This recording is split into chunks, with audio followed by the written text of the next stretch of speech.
What if the universe hasn't been ignoring your desires, but reflecting your doubts? Not because you're asking for too much, but because somewhere deep inside, a quiet voice still believes you're not worthy, not of love, not of peace, not of success, of anything.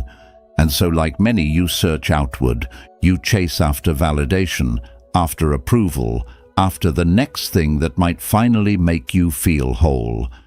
But the truth, as Buddhism gently teaches, is that what you seek is already within you. The moment you stop striving and begin to accept yourself completely, not to fix, not to change, but simply to love, that's when everything begins to shift. Life flows not toward desperation, but toward stillness. And stillness begins with self-love. You are not separate from the world you live in. The energy you carry within becomes the mirror the world holds up to you.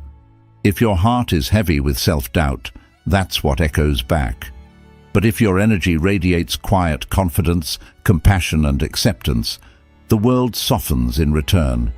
Ask yourself, what are you really calling in? Is it love or the fear of not being enough? Is it calm respect for who you are or the loud noise of needing to be seen? In this video, we'll explore timeless Buddhist teachings that reveal how true self-love, rooted in mindfulness and awareness, can transform not only how you see yourself, but how life responds to you. And if you stay until the end, you'll discover a rare spiritual insight, a truth hidden in plain sight that quietly reshapes everything when you truly understand it. Before we begin, take a breath and subscribe to this channel. Think of it as a quiet space carved out just for you, a place of reflection, clarity, and gentle wisdom drawn from the heart of Buddhist philosophy. Now, let's begin. Lesson 1. Stillness attracts, chasing repels. Have you ever noticed how the things you run after seem to slip further away? The more you strive, the more peace, love, or success feels just out of reach. Buddhism teaches us that this is not coincidence, it is reflection. The one who chases the world forgets the stillness that draws it in. When your heart is unsettled, when your energy comes from fear or emptiness, the universe mirrors that back, not as punishment, but as clarity. Imagine holding out your hand to a delicate bird. If your grip is tight and desperate, it flies away.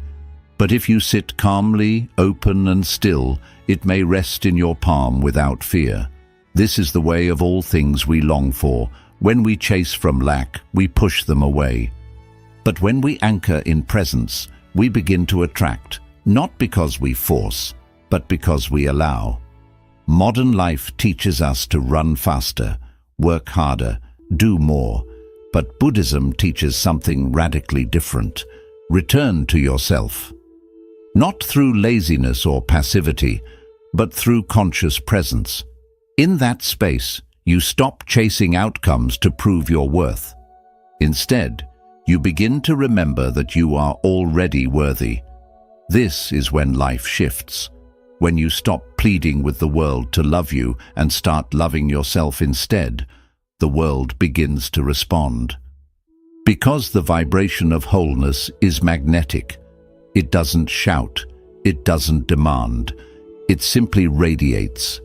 And in that radiation, the right people, opportunities, and moments are drawn to you, not because you begged for them, but because you became a reflection of peace.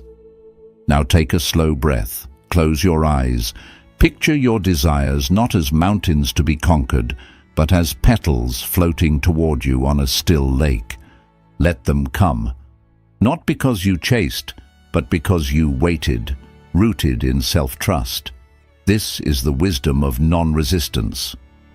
When the waters of your mind are calm, the moon reflects clearly. What you are chasing may not be the thing you need. It may only be the echo of a wound still asking to be seen. Instead of grasping for the outcome, turn toward the feeling. Sit with the part of yourself that feels not enough. hold it gently. This is where the healing begins, not by changing the world, but by tending to the cracks within. In Buddhist thought, suffering doesn't arise from the lack of things. It arises from clinging. The belief that you must earn what you already deserve keeps you bound to struggle. But when you begin to love yourself, not as a future version, but as you are now, peace enters. And peace is powerful. It magnetizes. It invites. It brings to you what force could never hold. The truth is simple. The more you chase, the more you tell the universe you are empty. But the more you return to stillness, the more life comes to fill you, not to fix you, but to meet your fullness. Think of it this way. You are not a void waiting to be filled. You are the space that everything longs to enter. When you embrace your wholeness, the world shifts in response. If your self-worth whispers, "I am not enough," life will echo, "You're right." But if your presence declares, even quietly, "I am worthy," the world listens differently. This is not wishful thinking. It is energetic alignment. Buddhism teaches us not to chase results, but to understand causes. The energy you carry is the cause. The life you live is the effect. Take a moment to reflect. What are you manifesting from, pain or peace? Because the universe doesn't hear your words. It feels your vibration. If you carry unhealed energy, even your most beautiful desires will be met with distortion. Like pouring water into a cracked bowl, it never stays. The joy seeps through your doubt. But healing begins when you stop hiding your cracks and start honoring them. In Japanese art, kintsugi mends broken pottery with gold, not to cover the damage, but to celebrate it. In the same way, your pain is not a flaw, it is your path. And when you love your brokenness, it begins to glow. So ask yourself, are you begging life to validate your worth, or are you standing in the quiet power of self-respect? The Buddha once said, "You yourself, as much as anyone in the entire universe, deserve your love and affection." This is not merely a comfort, it is a truth that changes everything. Love doesn't just change how you feel, it changes what you attract. When you stop needing, you begin receiving. When you stop proving, you start becoming. Let your presence be a whisper of peace. Let your silence say, "I no longer chase, I welcome."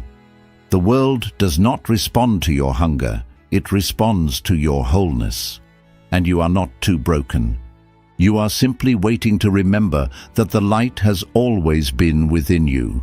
The moment you begin to truly love yourself, the world begins to change. Lesson 2. The silent gravity of presence. Have you ever noticed how the most powerful things in life rarely make noise? The stars don't shout, yet we gaze at them in awe.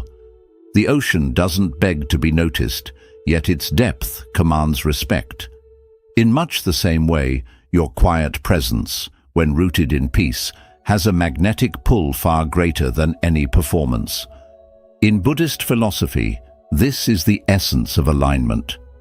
True power is not in the volume of your voice, but in the stillness of your being.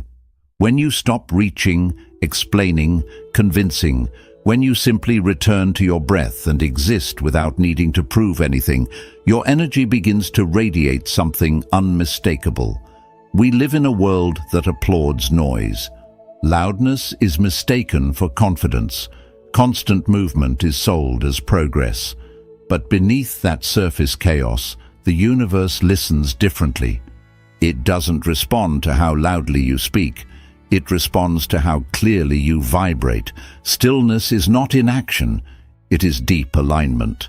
A quiet confidence that says, "I am enough as I am."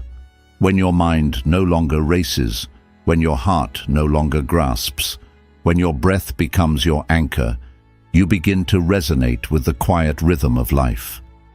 And life listens. Close your eyes now. Let your breath flow like soft waves across a tranquil shore.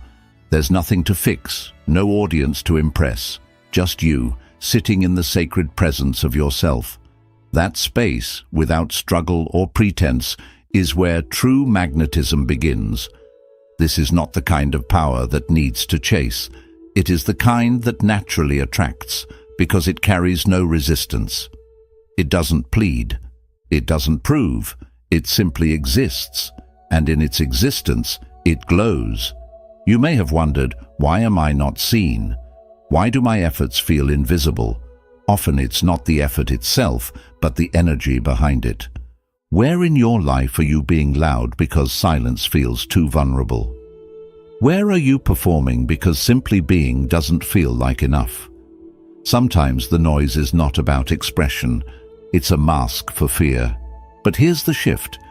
What if your presence, your stillness, your calm awareness was already enough to draw in what you need? In nature, the flower doesn't scream to attract the bee. It blooms, and the right attention comes. The mountain doesn't move to be noticed. It stands, and the sky wraps around it. Stillness isn't weakness. It's wisdom. It's knowing that what is meant for you will find you, not because you fought for it, but because you became ready to receive. When you sit in your center, the world feels that, not through noise, but through energy. And in that space, pure, clear, and unshaken, people are drawn to you. Opportunities begin to arrive. The universe leans towards you, not because you demanded it, but because your calm said, "I am whole." Stillness sends the clearest signal. It tells the world you are no longer seeking to be completed.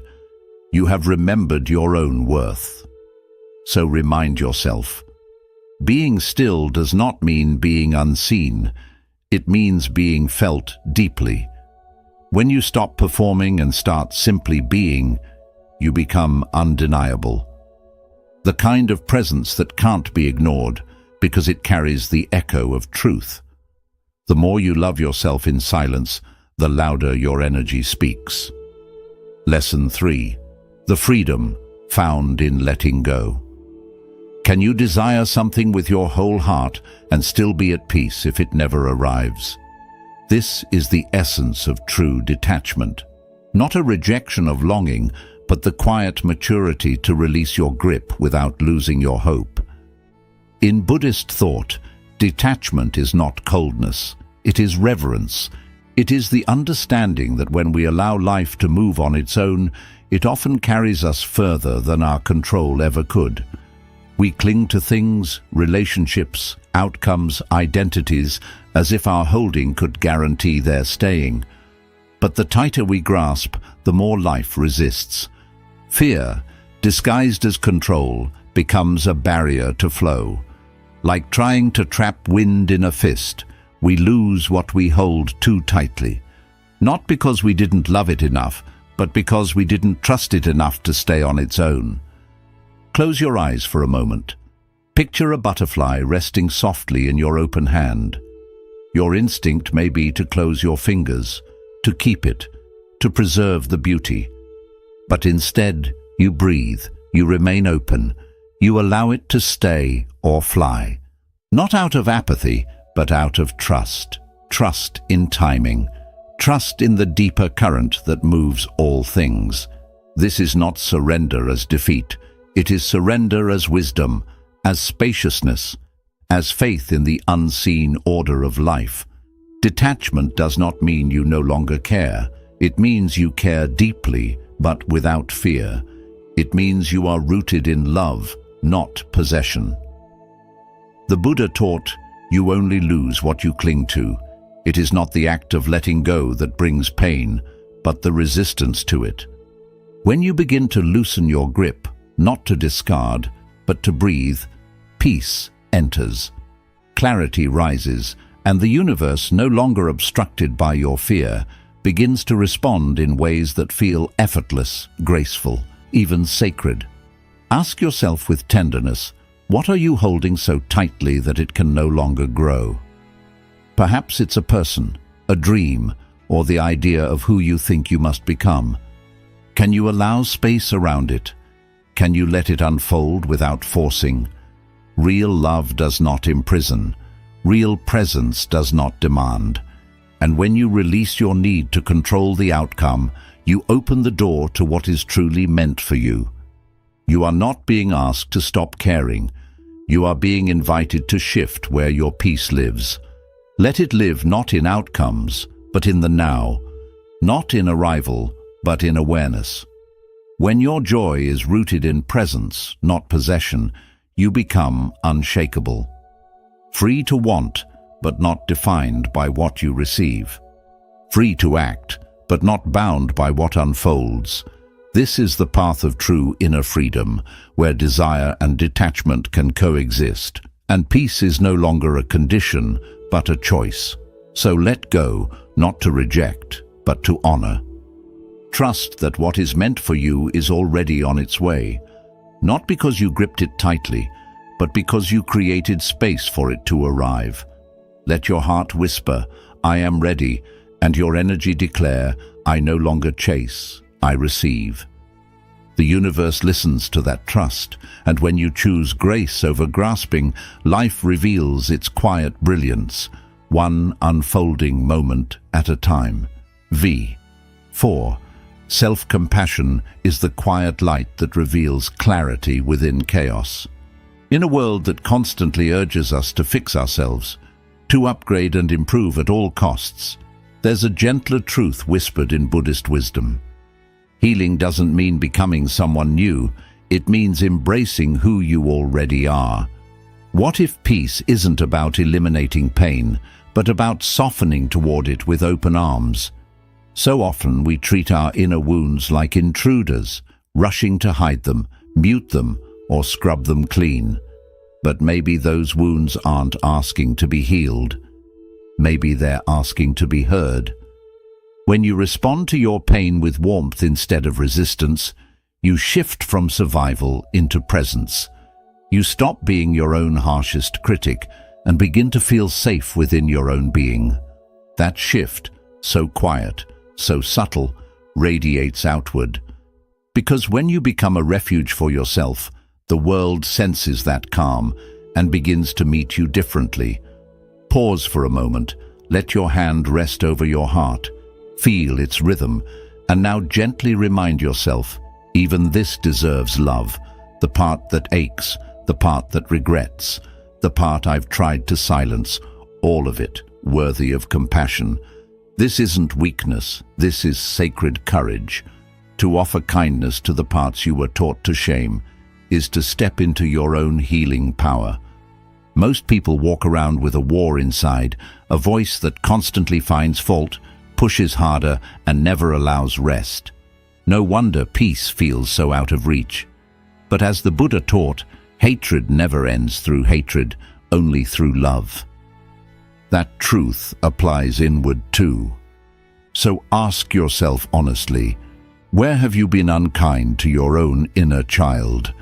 Is it the voice that says, "You should be over this by now," or the one that whispers, "You're not worthy until you're healed"? Now imagine what might change if you offered your pain understanding instead of exile. Could you sit beside your sadness instead of running from it? Could you see your flaws without letting them define you? Healing begins when we shift from fixing to simply witnessing, from condemning to truly listening. When you give yourself the same compassion you offer to others, your energy becomes gentler, your spirit more grounded, and the world begins to reflect that grace back to you. Not because everything outside has changed, but because you have. You don't attract joy by becoming flawless, you attract it by becoming whole. And wholeness isn't about being unbroken, it's about no longer abandoning any part of yourself. When you love even the mess, even the chaos, you begin to see clearly again, like sunlight quietly breaking through morning fog. Remember this, you are not too much, you are not too late, you are not beyond repair, you are simply waiting to be welcomed back into your own heart. Once you offer that love inward, the world slowly learns to mirror it back. Lesson 5. The universe is always listening. What if every person you encounter is simply reflecting back the tone of your inner voice? Not as punishment, but as a mirror. In Buddhist understanding, the world and the mind are not separate. The outer world doesn't just happen to you, it responds to you. It echoes your thoughts, your beliefs, and most subtly, your inner dialogue. You don't see people as they are, you see them through the lens of who you are in that moment. Take a closer look. The way you speak to yourself, the compassion or cruelty in your inner voice, sets a blueprint. If your self-talk is harsh, you unconsciously accept harshness from others. If you ignore your needs, you often find yourself surrounded by people who do the same. This isn't about blaming yourself, it's about awakening. When you truly begin to love yourself, not loudly but gently, you shift the energy of everything around you. Your internal standard becomes the world's external guide. Picture a still lake beneath a quiet sky. Now imagine your reflection not in your face, but in your voice, your thoughts. What are you whispering to yourself when the world is silent? Are those words kind? Or do they wound before anyone else even has the chance? Ask yourself honestly, how do I speak to myself when no one is listening? Because the universe is always listening, and it doesn't just echo what you say, it echoes what you believe about yourself.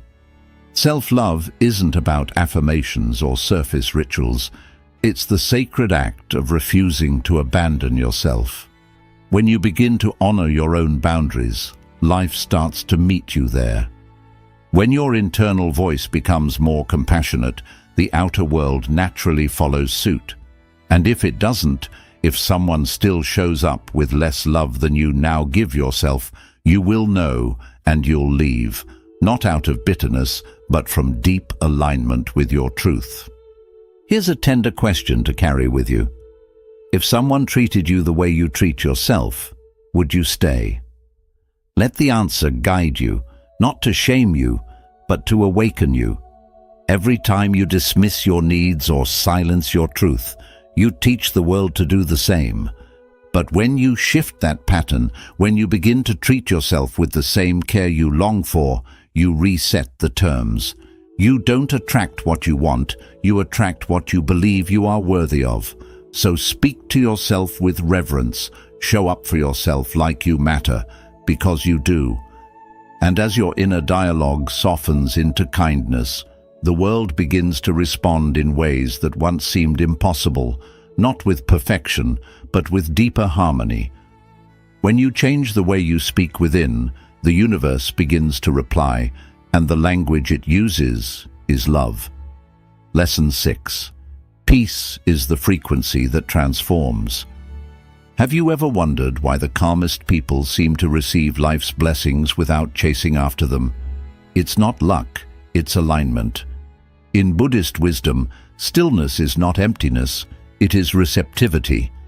Just as a tranquil lake reflects the moon without effort, a quiet mind reflects life's beauty without struggle. Peace isn't passive, and it certainly isn't a luxury. It is power.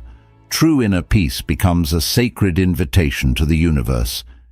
It tells life, I am open, I am ready, not through force, but through faith. When the clutter of fear, doubt, and anxiety dissolves from your heart, space is created, and in that space, the right things begin to arrive, not urgently, not chaotically, but gently, like morning sunlight entering a quiet room. Picture yourself in a silent forest, no deadlines, no pressure, just the breath of trees and the hush of the earth. In that silence, something shifts. Maybe a truth rises from within.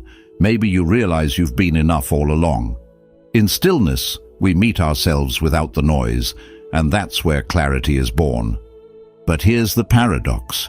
Many run from peace, not because they dislike it, but because peace removes the distractions that numb. Noise becomes armor. Busyness becomes an escape. We fill our calendars and minds to avoid confronting our own hearts. But peace, real peace, asks us to stop running. It invites us to see, feel, and soften. Those who walk with quiet strength are not untouched by sorrow. They've simply faced it, sat with it, made peace with their shadows. And from that depth comes a calm that draws others in, not because it shouts, but because it radiates. It whispers, "You're safe here." So pause and ask yourself, what might happen if I stopped pushing so hard? What if I allowed life to unfold instead of trying to control every moment? What if I trusted the timing and chose presence over pressure? Peace doesn't mean inaction. It means releasing resistance. It means creating inner stillness where wisdom can speak and life can flow. You don't need to prove your worth. You don't need to grasp for what's already seeking you. All you need is the courage to rest in your being, because in peace you become magnetic. In peace you rise, not through struggle, but through surrender. The most powerful frequency isn't noise, it's silence, rooted in awareness.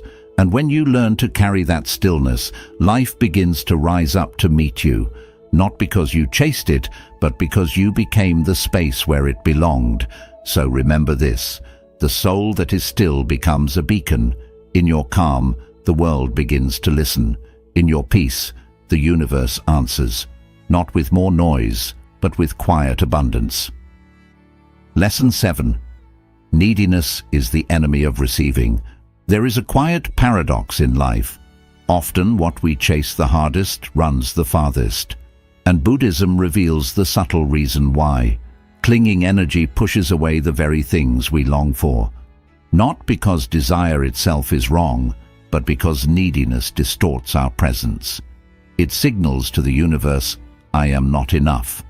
And in that lack, we repel rather than receive. Imagine holding tightly to a thick rope.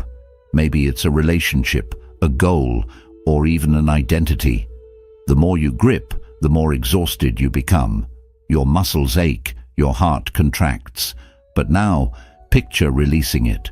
Not from defeat, but from trust. That's surrender. It's not giving up. It's creating space. And in that space, life flows again. Neediness and longing are not the same. Longing waits with open hands. Neediness clutches. It whispers, "If I don't have this, I am nothing." And when that belief takes root, it builds walls. Walls even love can't cross. We disguise need as desire. We chase approval and shapeshift to be loved. But love that asks you to become less is not love. It's survival. And the moment you believe something outside, you will complete you. You abandon your inner truth. But here's the shift. When you begin to trust your own wholeness, your energy softens. You stop begging life to fill you, and instead, you become full. In that fullness, you no longer scream your wants, you embody them. And the universe listens to embodiment more than words. True love doesn't plead, it doesn't cling, it invites and welcomes. It flows naturally to those who know they are enough, even without it. So take a breath. Ask yourself, what rope am I gripping too tightly? Can I let go? Not because I don't care, but because I finally trust. When you loosen your grip, life finds its way in.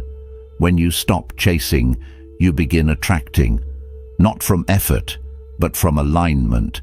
And everything you once pursued starts coming towards you, not because you forced it, but because your energy became clear, open and whole. Let your desires become gentle. Let your soul become spacious. Trust your completeness, and you'll watch the world reflect it back. Lesson 8. Become what you wish to receive. Have you ever stopped and wondered, am I giving myself the very thing I keep asking from the world? In quiet moments of reflection, this question holds the power to change everything.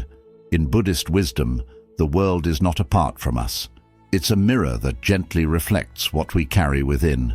We don't attract what we want, we attract what we are. So if we long for love, we must first learn to be loving toward ourselves. If we seek peace, we must stop feeding our minds with noise and comparison. If we wish for abundance, we need to loosen the grip of scarcity in our thoughts. Many times, we ask for the light while still holding on to the darkness we refuse to release. We pray for connection, yet quietly turn away from our own hearts. Imagine, even for a moment, your future self, not someone far away in time, but the you who already lives with clarity, calm, and truth. What does that self believe? How do they speak to themselves? What choices do they make each day? Choices you're still hesitating to embrace. That self is not far away. They already live within you, waiting for you to step closer and meet them. You may say you want peace, yet still walk beside noise. You may long to be seen, yet hide your true self behind layers of doubt. You may yearn for deep love, yet offer none to your own soul. These opposites are not failures. They are invitations to awaken, to find balance once again. Not through judgment, but through compassion. Change isn't about becoming someone else. It's about becoming more of who you truly are. Beneath the fear, beneath the noise. Every small act of self-respect, every moment you choose truth over approval, becomes a thread that weaves your energy into the life you wish to create. The universe doesn't just hear your words, it feels your vibration. And your vibration is shaped not by what you desire, but by how you live. Breathe and trust that when your inner world begins to align with your highest intentions, life will answer. Slowly at first, then all at once. Not because of luck, but because of harmony. So begin here. Be the love you've been searching for. Speak to yourself the way you wish others would speak to you. Trust your own presence the way you hope others will, because when you embody the energy of what you desire, you no longer need to chase it. It finds you, drawn by resonance, not by longing. You are closer than you realize to the life you dream of. That life is already moving toward you, one inner shift, one mindful choice at a time. A bonus lesson: return to the self that was never truly lost. There is a quiet truth resting deep within your being, one that doesn't ask for change, only for remembrance. In the rush of life, we often forget who we really are. We chase worth through accomplishments. We search for love in the eyes of others. We measure our value by what the world celebrates. But the Buddha's teachings lead us elsewhere, not toward the noise outside, but toward the stillness within, the place where you have always been whole. Imagine a lake at dawn, before the winds disturb its calm surface. Before any footsteps touch its edge, it mirrors the sky with perfect clarity. That is your essence, clear, whole, untouched. You don't need to polish the surface of your life to be worthy of love. You only need to stop disturbing the waters with self-judgment and fear. We often speak harshly to ourselves, don't we? As if we are something broken that must be repaired. But what if nothing in you is broken? What if your path isn't about fixing, but about unfolding? Like a lotus rising through the mud, not because it resists the dirt, but because it reaches for the light. To love yourself is not vanity. It is a return to kindness, to gentleness, to the sacred act of seeing yourself the way the universe sees you, not as flawed, but as evolving, not as lacking, but as learning. Try this. Sit in silence for a few moments each day. Feel your breath. Notice how it asks for nothing, yet gives you everything. That is love in its purest form. This is how you were always meant to treat yourself, not with force, but with presence. This love doesn't shout, it doesn't chase. It simply is. And when you learn to meet yourself there, without needing to be more or do more, you begin to live from your center, from the part of you that has never been afraid, never ashamed, never small. You don't have to wait to be enough. you already are. Come home to that truth, and you'll realize that everything you were searching for was never outside of you. It was quietly waiting within. In the end, you were never meant to spend your life chasing worth like a shadow just beyond your reach. You were meant to rest in your own presence, breathe deeply, and know that you are already enough. True transformation doesn't come when you finally become perfect. It begins the moment you stop running and start remembering who you truly are. So let this be your turning point. Begin now. Be kind to yourself. Return to your breath. Speak to yourself the way you would to someone you deeply love. The softer you become within, the more the world begins to meet you with that same softness. If this message has touched your heart, subscribe to Buddha's Eternal Wisdom. We don't shout, we guide. Each week we open doors to calm, clarity, and timeless Buddhist teachings that help you grow, not through pressure, but through peace. Tap the bell icon so you never miss what your soul has been longing to hear. And if this video brought you peace, please like, comment, and share it with someone who may need this gentle reminder today.